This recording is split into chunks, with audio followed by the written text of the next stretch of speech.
안녕하십니까. 난민대책 국민행동입니다. 저희들은 자국민 위협하는 외국인 퍼주기 정책 즉각 중단하라. 국민이 먼저다. 잘못된 외국인 정책 때문에 우리 후손들에게도 너무나 위험하고 우리 국민들은 역차별당하고 있고 그런 것을 보고 있습니다. 그래서 우리나라에 그렇게 위험한 일들이 계속 일어나고 있기 때문에 이것을 막기 위해서 여러 방면으로 노력하고 있습니다. 어제 대구 주거밀집 지역에 이슬람 사원 건립하는 것을 반대합니다. 이런 청원이 올라왔습니다. 주거밀집 지역이고 경북대학교 옆에 이슬람 사원을 건립하려고 합니다. 초등학교도 같이 있는 동네입니다. 지역 주민과 각지에서 모인 대학생 그리고 초등학생들이 같이 공존하는 곳에서 이슬람 사원의 홍보의 극대화, 사회 무리를 일으키는 사례 걱정으로 인해 건립을 반대합니다. 이런 청원이 올라왔는데 내용은 간단하고 청원 숫자는 3065명으로 어제 청원한 거에 비해서 다른 청원하고 비교했을 때 상당히 그래도 많은 사람들이 반대합니다. 이렇게 국민들이 반대한다라는 게 나와 있는 겁니다. 경북일보에 기사가 떴는데 경북대 서문주택가에 이슬람 사원 건축하는 거 주민들이 반발하고 나섰다 이건데요. 2020년 9월 건축 허가받아서 추진하고 있는데 이슬람 사원 건립은 주민의 생존권, 행복 축복권이 박살나게 된다. 북구청은 책임져라. 이렇게 대현, 상격, 주민 일동 이렇게 해서 이제 현수막들이 걸려져 있고 그리고 이렇게 공사를 하다가 구두상으로 공사를 좀 멈춰 주십시오. 이렇게 얘기했더니 지금 현재 공사는 멈춰 있는 상황이긴 한데 이게 법적으로는 어떻게 할 수가 없어서 주민들이 이걸 강압적으로 어떤 반대하고 막 이렇다 그러면 아마 뭐 손해배상을 해줘야 된다든지 그렇게 될 겁니다.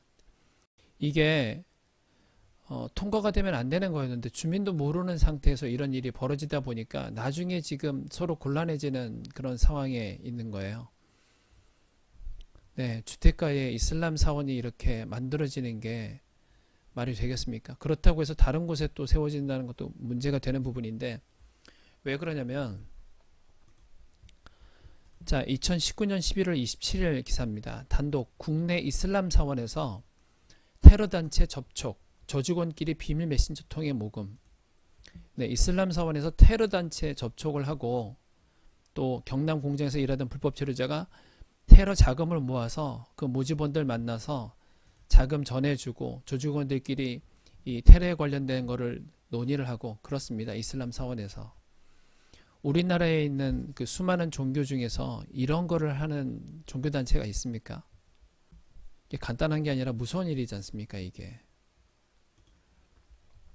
좀 오래된 기사긴 합니다만 2010년 2월이기 때문에 뭐 10년도 넘은 그 기사긴 합니다만 그래도 중요합니다. 탈레반 활동 혐의자가 대구에서 6년 동안 지냈던 거거든요. 탈레반 활동을 한 혐의로 22일 구속된 파키스탄 출신 이맘이라고 하는 거는 그 목사, 뭐 신부 이런 성직자를 얘기하는 거예요. 이슬람에서 성직자를 이맘이라고 부르는데 이 성직자 신분으로 6년 넘게 위장하면서 비밀 활동을 해왔던 거예요. 얼마나 그럼 우리나라에서 오래된 겁니까? 이 테러 조직이 굉장히 오랫동안 우리나라에 있었던 것을 알 수 있는 거죠. 2019년 3월 기사에서 알카에다는 왜 한국을 노렸는가? 알카에다가 우리나라를 지금 노리고 있다라는 거예요.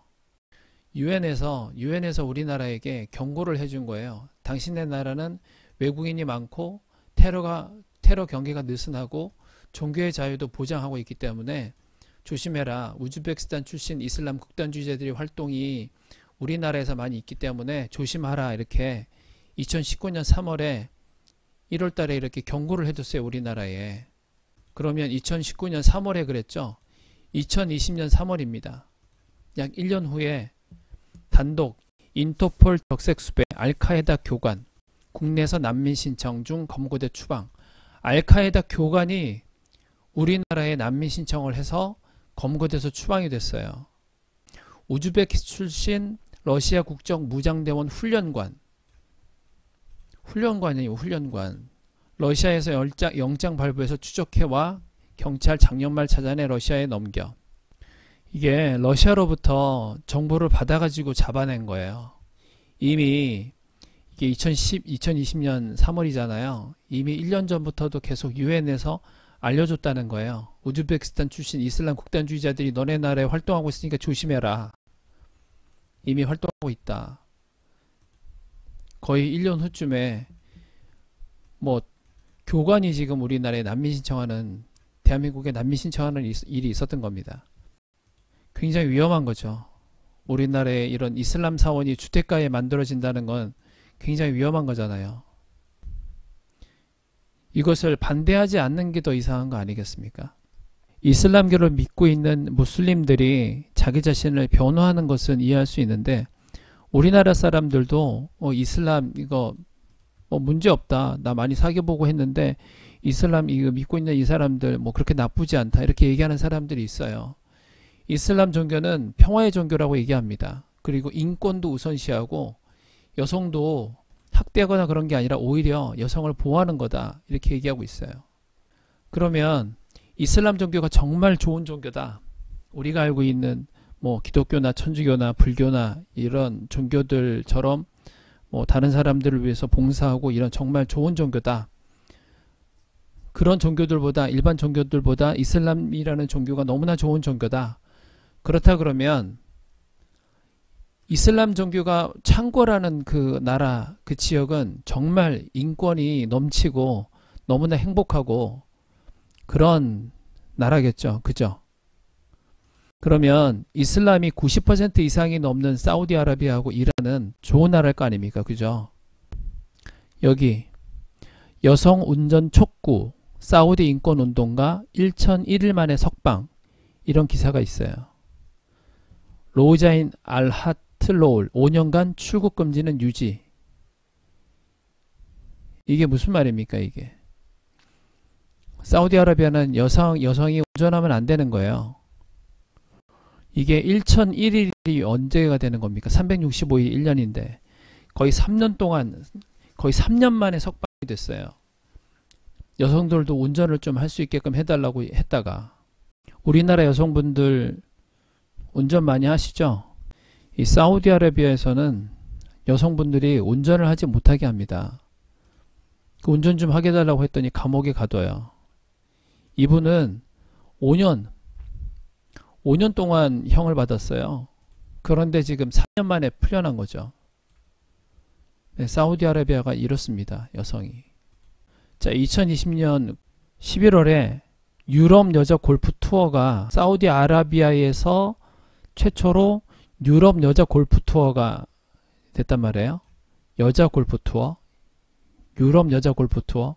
유럽에 있는 여성분들이 골프하는 그런 이제 경기가 있는 곳에서 사우디아라비아에서 하는데, 여기 근데 정작 여자는 사우디아라비아에서는 골프를 못 쳐요. 그게 기사에 나온 거예요. 여자는 골프 못 치는 사우디아라비아에서 여자가 골프 치는 대회를 연다. 우리나라 여성분들은 골프 치시나요? 여성의 인권이 있는 나라입니다. 거의 그 이슬람 100% 나라입니다. 사우디아라비아는. 2019년 10월 11일 날 이런 기사가 떴어요. 38년 만에 축구장 입장. 이란 여성들 감격의 눈물. 이란 여성들이 38년 만에 축구장에 들어갈 수 있게 된 거예요. 축구장에 들어가서 축구 경기를 응원할 수 있다고 감격의 눈물을 흘렸습니다. 이란 여성들이. 여기에 여성 인권이 있는 나라입니까? 이슬람이 90%가 넘는 이란입니다. 이슬람에 대해서 편견을 갖지 말라고 하시는 겁니까? 이슬람이 평화의 종교고 여성의 인권을 우선시하는 나라라고 얘기했잖아요. 이슬람 위험하지 않다고 그랬잖아요. 이게 무슨 얘기입니까? 이게 여성들은 위험하기 때문에 여성들을 우리가 남자들이 보호하기 위해서 운전도 위험하니까 하지 말고, 축구장도 가지 말고, 골프도 치지 말고, 이게 여성들을 보호하는 겁니까? 이 이슬람의 이 여성 인권이 그렇게 좋은 건가요? 이슬람이 계속해서 늘어나서 90% 이상이 되면 정말 여성들을 이렇게 보호할 수 있는 너무나 좋은 그런 문화가 되는 겁니까? 생애 처음으로 축구 경기장에 들어간 여성들은 SNS에 인증사진을 올리며 환호했어요. 태어나서 처음으로 축구장 갔다고. 이란 당국은 지난 38년 동안 축구장의 여성 입장을 제한해왔다. 그러나 지난 3월 남장을 한 채 축구장에 들어가려다가 적발된 여성 축구팬이 재판을 앞두고 분신에 사망하면서 비난 여론이 높아지자 여성 축구장 입장을 허용했다. 이 축구가 뭐라고, 축구장에 들어가는 게 이게 뭐라고, 분신 자살을 하니까 이 생명을, 분신 자살하면서 생명이 이렇게 죽으니까 38년 만에 축구장에 들어갈 수 있는, 이게 이 종교가, 이 이슬람이라는 종교가 위험하지 않다라고 지금 얘기하는 겁니까? 괜찮다고 지금 얘기하는 겁니까? 2020년 1월 19일 날은 히잡 미착용 논란 휘말린 이란 여성 체스 심판은 자기 나라에 귀국 안 할 수도 있다, 이런 기사가 떴어요. 이 체스 심판이 히잡을 지금 쓰고 있지 않기 때문에 자기 나라에 들어가면 죽는답니다. 우리 상식적으로 히잡을 쓸 수도 있고 안 쓸 수도 있는 거잖아요. 그런데 이렇게 히잡을 쓰지 않으면 자기 나라에서 죽을 수 있기 때문에 자기 나라에 돌아갈 수 없는 그런 나라입니다.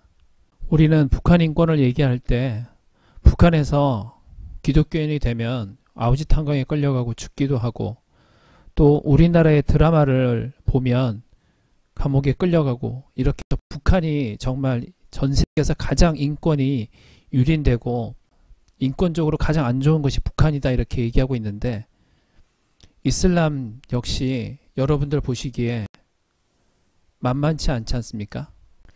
이렇게 대구 주거 밀집 지역에 이슬람 사원 건립을 반대한다라고 하는 우리 주민들이 막연하게 이슬람을 알지도 못하면서 무서워하고 거부하는 겁니까? 이 주민들이 반대하고 있는 이슬람 사원의 건립은 주민의 생존권, 행복 추구권이 박살나게 된다라고 하는 이 문구가 거짓말이고 착각이고 잘못된 겁니까? 여성은 운전도 마음대로 할 수 없고 축구장에도 갈 수도 없고 히잡을 안 쓰면 죽임을 당하고, 많은 사람들이 얘기하죠. 무슬림이, 이슬람이 숫자가 적을 때는 문제가 없다. 그러면 숫자가 점점점 많아지면 몇 퍼센트가 되면 어떤 일이 벌어지고 몇 퍼센트가 되면 어떤 일이 벌어지고 이렇게 돼 있죠. 지금 예를 들었던 것처럼 이슬람이 거의 90% 거의 100% 되는 그 나라는 정말로 박애주의적이고 행복하고 여성 인권이 살아있고 여성을 보호하고 그런 나라가 돼야 되는데, 오히려 여성의 인권이 철저히 짓밟히고 있고 너무나 잔인하지 않습니까? 주민의 생존권을 위협할 만큼, 주민의 행복 추구권이 박살날 만큼 위험하잖아요. 현재 이슬람 국가에서도 조금씩 바뀌고 있습니다. 이슬람 문화에서 국민들이 탈출하니까 점점 인권이 살아나고 하는 것이지, 이슬람 사원이 늘어나고 이슬람이 늘어나고 이렇게 하는 것은 인권이 무너지는 거고 그 나라에 존폐가 달려있는 겁니다. 이것을 반대하는 건 지극히 당연한 것이고, 이 내용을 제대로 알지도 못하면서 주택가에 함부로 이렇게 주민들의 동의도 없이 자기들 마음대로 몰래 허가를 해주고 이런 공무원들은 책임을 지고 해결을 해야 될 겁니다. 주변에 많이 알려주셔서 이 청원에 동참을 부탁드립니다. 국민 여러분들의 관심이 있어야만 이것이 해결되는 거지, 그냥 주민 몇 사람, 거기에 나이 드신 분들 몇 명 살지도 않는다는데 그분들 몇 사람 이렇게 반대하고 그렇게 끝나면, 지금 현재 우리도 모르는 사이에 여기저기서 이슬람 사원이 많이 만들어지고 있고, 듣기로는 우리나라 세금까지 지원해주면서까지 만들고 있다고 알고 있는데 완전 미친 짓입니다. 우리나라에 지금 얼마나 위험한 일이 생기고 있는지 모릅니다. 국민 여러분들의 관심이 필요합니다. 주위에 많이 알려주시기 바랍니다. 감사합니다.